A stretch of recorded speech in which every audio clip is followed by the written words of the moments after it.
Now, when you're getting ready to cut your bracing, what I find is super helpful is just to create a cut list. And that is just diagramming out all the pieces that you need, their widths, their height, their length, the grain orientation, and making sure that you follow that when you go to cut those out. And you can cut them out on a bandsaw, you can cut them out on the table saw, whatever you have at your disposal. Just make sure that you know your equipment well. And if your bandsaw tends to wander a little bit, allow yourself a little extra width to accommodate for that blade error, and that you've got enough room to sand or plane those things out so that you can get down to the width or the height that you need. Okay, here is my cut list. For my X braces, the plans actually say about 8 millimeters wide by 13 tall. I want to stay about 9 wide and still go 13 tall, and each one of those is about 18 inches long. On the lower tone bars, the plans call for 6.4 millimeters wide, but I actually want to end up closer to 8. So I cut those 8.5 to 9 millimeters wide by 14, 15 millimeters tall, so I can end up at that 13 millimeters tall that the plans call for. The finger braces, I want to end up about 8 millimeters wide by 9.5 tall, and each of those is 5 inches long. I want 4 of those. The plans call for pretty much this exact thing, and I'm okay with that measurement. There's plenty of carving that we can do to achieve exactly what we're looking for. The UT, or upper transverse brace. As I was talking about before, the plans call for 13 millimeters wide by 13 millimeters tall. I want to make that a little bit taller and end up right around 16 millimeters high, and that's 12 inches long. The popsicle brace, long, flat, wide. It's about 25 millimeters wide, 3 millimeters tall. I'm going to cut that probably around 4 millimeters. It's very similar to the upper transverse brace, 12 inches long, and we do not have to butt right up against the kerfing. We can cut those quite a bit short. Sound hole braces are going to be very similar to the popsicle brace, and actually once our saw is set up for the popsicle brace, we can probably cut another one of these strips and just cut our sound hole bracing from that. So let's take these measurements and get out to the saw. My first cut is going to be for my X braces. Now the way that I'm going to do mine is that I have got enough height so that I can cut both of my braces at once. I'm going to cut one pass all the way up and then cut it in half. Now, I am tapering my braces, so I am not going to scallop them. If you are going to scallop your braces, one good thing to do is to cut it twice as wide as your X brace, and also take into account the blade width in that cut, so that you can cut them at the same time and pre-shape the scallop at the same time.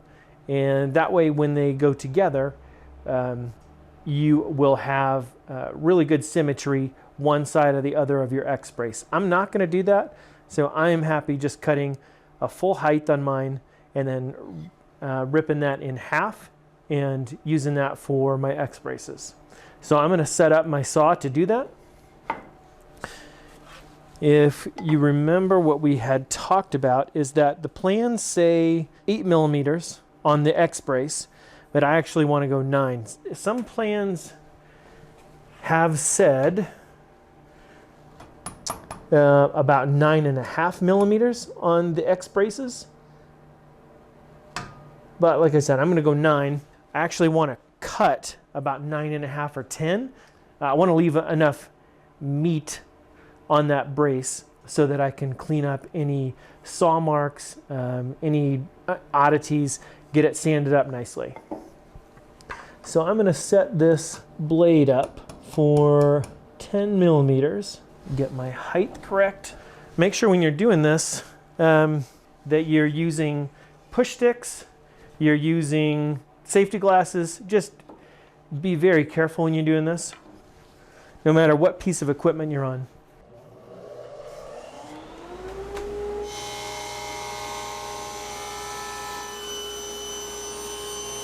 Okay, now I have this for my X braces.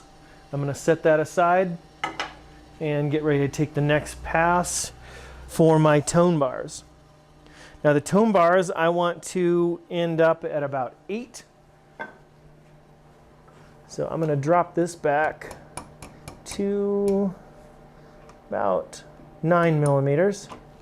I know it doesn't seem like much of a difference, but it just makes cleanup later a lot easier.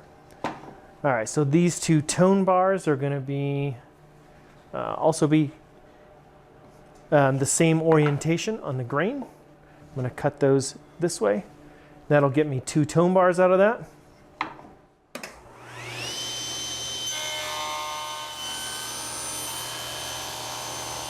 And as we go along, it's a good idea to keep things marked as well.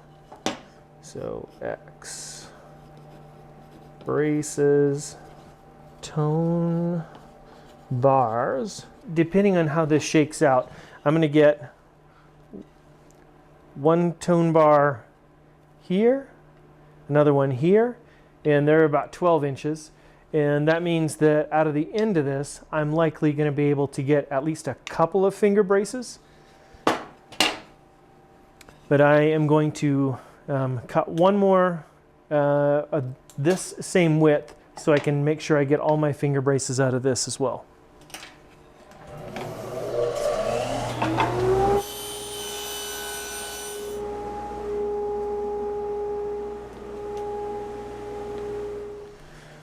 Okay, I'm going to label this my finger braces. That's going to be way more than I need, but then I'll have some left over in case of an emergency. Let's hope that doesn't happen. Now on this piece, we have to get our upper transverse brace, our popsicle brace, and our flat sound hole braces. So what I'm going to do is cut off a narrow slice for the popsicle brace just above the upper transverse, and most likely that is going to get us out to about right here, and then we will have the rest of this that we can cut down for our sound hole braces. So that has to get set up on the saw. If I can find my gosh dang diggity darn. Ha ha ha. The final measurement on the popsicle brace and the sound hole braces is going to be about 3 millimeters thick. I am going to cut this about 4 millimeters. If I cut this at 4 millimeters, that is going to give me a little bit to play with and be able to plane down, get the marks out of, and get it nice and cleaned up. Now remember, the grain orientation on the popsicle brace and the sound hole braces is going to be different. So here we've got our grain lines running this way. So we want to take that off of here, off of the side, so that those grain lines are running vertical still, but we've got that wide flat brace. So make sure you pay attention to the grain orientation, especially when we switch the types of braces that we're doing.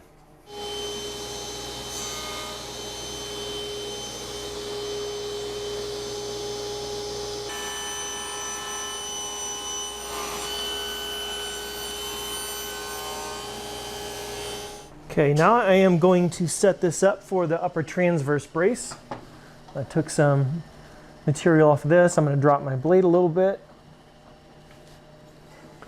And on that upper transverse, I'm going to end up at about 13. So this, I'm going to cut this at 14.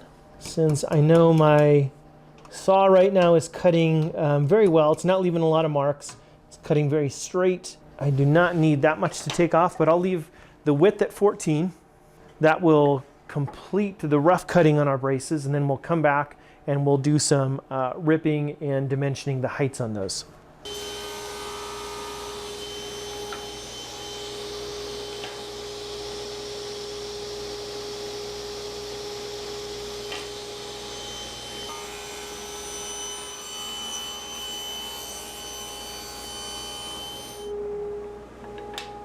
Labeling this my upper transverse brace. Drop my saw.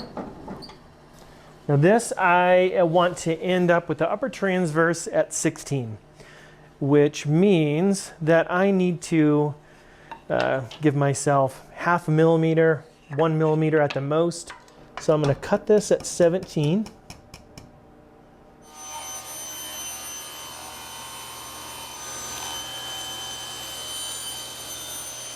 Here is my upper transverse, 14 by 17 to end up at 13 by 16. That looks good. Grain looks good. I'm going to set this aside. Let's take a look at our finger braces. So our finger braces, I want to end up at about 8 millimeters wide and 9.5 millimeters tall. So 10 to 11 millimeters tall is just fine. All right.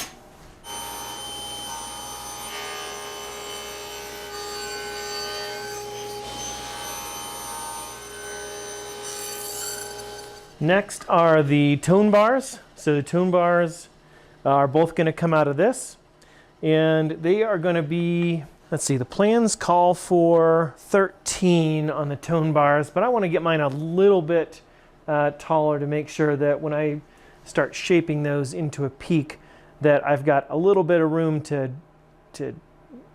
straighten those out if it gets one way or the other. So I'm going to set those at about 15. Let me drop my blade first. That's good. All right.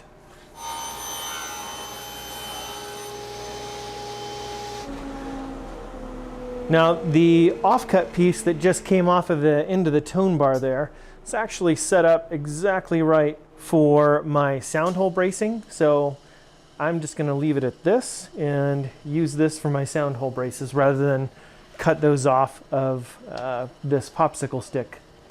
Now this, we're looking at about 3 millimeters by 25 millimeters. I'm going to set this up for right at 26.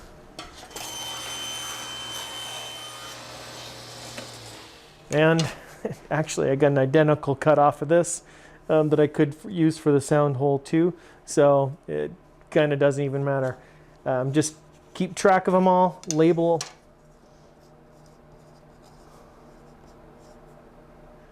Now the X brace, those are looking at about 13 millimeters tall on the plan. I'm going to cut them at 15. They are pretty long. We have to put a pretty decent radius in those. So 15 is going to be great on these. Give us a little bit of room to radius and take some material off, and yet be tall enough that we can do that lap joint where it needs to be.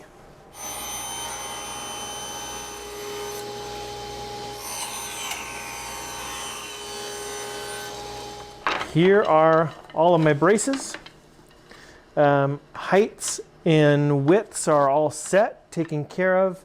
Those are all rough cut on the table saw.